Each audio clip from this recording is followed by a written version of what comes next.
2019 Genesis G70 car review.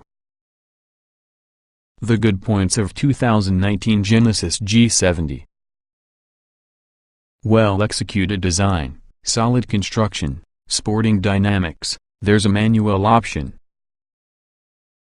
The bad points of 2019 Genesis G70. Tight rear seat, 2.0-liter engine short on character, automatic doesn't shift as sharply as competitors. Genesis can be fairly new to be a standalone brand, nevertheless the G70 arrives fully baked, a contender that cedes no ground to your established players. That makes it the right turning point to punctuate the Mark's transition that begins in August, getting off the sold in your Hyundai dealer status that's prevailed since 2015 to your launch of Genesis's own dedicated sales network. Those dealers may wait foreign brands' variety of crossovers and SUVs before they build separate stores to guide your special ambience that courts luxury segment customers. However, they now have a fantastic guidepost model that points for the future of Genesis. Dynamic Mojo. Over mountain roads in New Hampshire about the way to end in the challenging 2.5-mile Club Motorsports circuit in Tamworth, the G70 proved itself an abandoned and elegant methods of taking from the sights among summer traffic, but fully in a position to entertain every time a nice stretch of hilly terrain opened. What was more impressive was its behavior for the track, where we lapped very trying to a variety of turns laid within the hills. We drove only V6 cars there, in rear and all-wheel drive configurations, plus the only surprises they presented were the happy sort. All of these cars ran 19-inch Michelin Pilot Sport 4 summer tires, which can be widely available through the range. Turn in fact is quick without getting twitchy. The brake dive and acceleration squat we felt inside prototypes we drove last summer has become quelled to insignificance, plus the transmission behaves admirably whether left to itself or manually shifted via paddles. The steering calibration within the production models is now offering the firm on-center feel we found lacking inside prototype, as well as the wheel delivers proportional responses as well as a good sense of load building in turns. The electrically assisted steering includes a rack-mounted motor, which within our experience gives better feel than one located for the steering column. Sadly, like of its competitors, the G70 lacks any real through-the-wheel feedback about road texture or maybe bumps. That said, the two main 0.0-liter sport model, which we autocrossed about the facility's go-kart track and drove much more around the open road, carries a crisper, sportier steering feel, along with the reduction of weight within the front axle. These first impressions only for one day's driving, split one of many various drivetrain and equipment configurations, are of necessity brief. So intriguing is that this newcomer to your dance. However, you could rest assured we'll be examining the G70 more closely inside coming months. The cars must be on sale starting in August, although Genesis has not yet finalized prices. It says don't be surprised the G70 to vary from about $35,000 to get a rear-drive 2.0T to $50,000 with the top-tier V6 with all-wheel drive. Promises delivered. The G70 joins the mid-size G80 and huge G90 sedans, but unlike those models its roots can't be traced straight away to Hyundai-badged predecessors.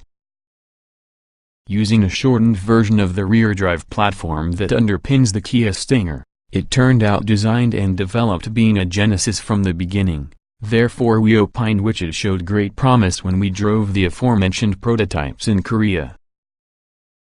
Now we've driven production models, as well as the G70 will deliver. Lighter and nimbler compared to Kia, it's also more handsomely designed and much better executed throughout. Its solid chassis, refined demeanor, and vice-free behavior when pressed hard all measure up for the high standards that prevail with this class. We'll still really need to get G70s in our test track and drive them more extensively before we can easily say wherever it stands within this hotly contested segment, certainly, but for now we can easily say it's great. We detailed the surface design's origins in your earlier prototype drive story. In its final form, the G70 is for the large end with the spectrum just for this segment, although its back seat isn't. The car might be a lower and wider than most, also it looks handsome without getting a stunning departure from sports sedan norms. Depending on where you're standing, you may see elements that resemble the BMW 3 Series, the Alfa Romeo Giulia, and the Jaguars. This is the first stage of any Genesis design language evolving under Chief Luke Donkerwalk, that is more fully expressed later on models. Also it puts primary importance on proportion and stance. When we parked the cars at some upscale resorts down the Maine coast, it drew website visitors to walk around it, taking everything in, some confessing they'd not been aware of Genesis before. We had expressed early doubts regarding the interior, which about the prototypes leaned toward the dark and conservative ambience of your BMW or Audi. The production cars were better daring, with contrast stitching and gray or red on black leather and also a few color combinations including burgundy shades about the upper doors and around the dashboard cover. The overall impression was of high-quality materials deployed liberally within a driver-centric cockpit.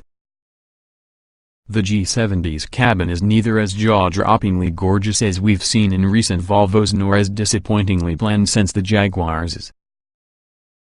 There are two special launch editions. One is designated design and executed with black forest green paint and extremely grayish green spanning a beige interior, as the sportier is dubbed dynamic and incorporates a red exterior and black quilted leather upholstery highlighted with red seams. The latter appeals for the track day driver by you start with the sport package specification and adds more cooling capacity, specific suspension tuning, performance brake pads, Michelin Pilot Sport 4S summer tires on 19-inch wheels, and also your choice of rear or all-wheel drive. Both launch edition cars are V6 models. DIY shifting. The base turbocharged 2.0-liter inline 4 produces 252 horsepower when coupled with Hyundai's own 8-speed automatic transmission, which sends a stout 260 lb-ft of torque either to the rear or all four wheels. Opt for your sport model with each .0-liter and you also get a limited slip differential and upgraded brakes. A 6-speed manual transmission is optional for this trim level and brings by it a 3 horsepower bump for any total of 255 horses. It had been indicated to us earlier the manual is a first-yearly offering, but Genesis brand chief Manfred Fitzgerald says that's no longer the case and his will stay inside the lineup so long as there's sufficient interest in it. Something within the order of 5% of overall G70 sales is projected, and Fitzgerald says he would hope 510% of 2.0-liter customers will pick the stick. This four-banger that has a manual could possibly be a small part with the mix, however the impression commemorate among enthusiast drivers might be disproportionately influential inside perception of Genesis like a maker of sports sedans on par using the world's best. That you don't ought to settle for just a stripper model to have the manual may seem to us a shrewd choice, so does the inclusion of any performance-enhancing limited slip diff, an activity exhaust system, and Brembo brakes with 4-piston calipers in advance and duals with the spine.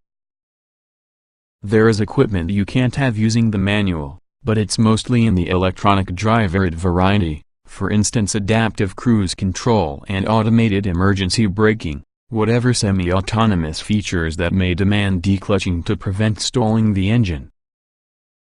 The clutch pedal action is moderate, neither particularly light nor heavy, along with the shifter similarly needs a modicum of effort to slide into the easily found gates.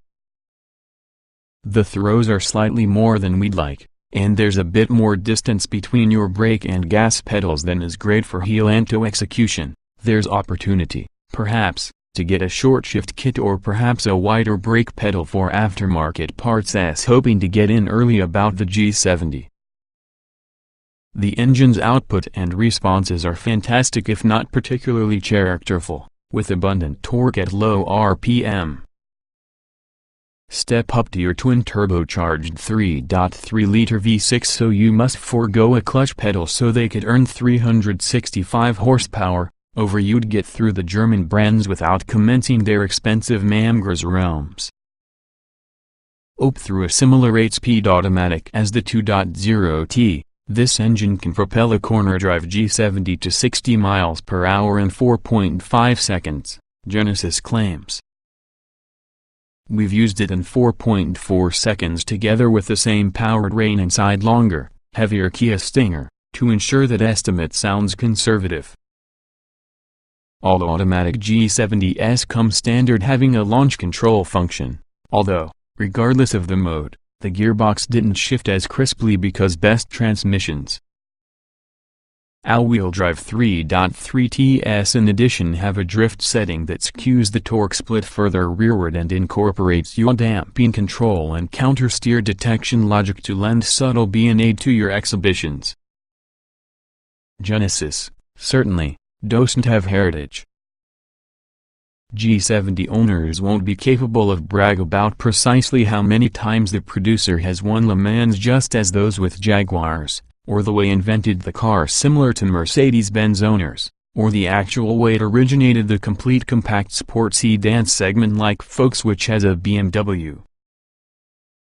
Genesis may resonate, though, for all those convinced that this history of achievements now caused by old white men are not the complete story, who embrace diversity being a strength and never as something to fear.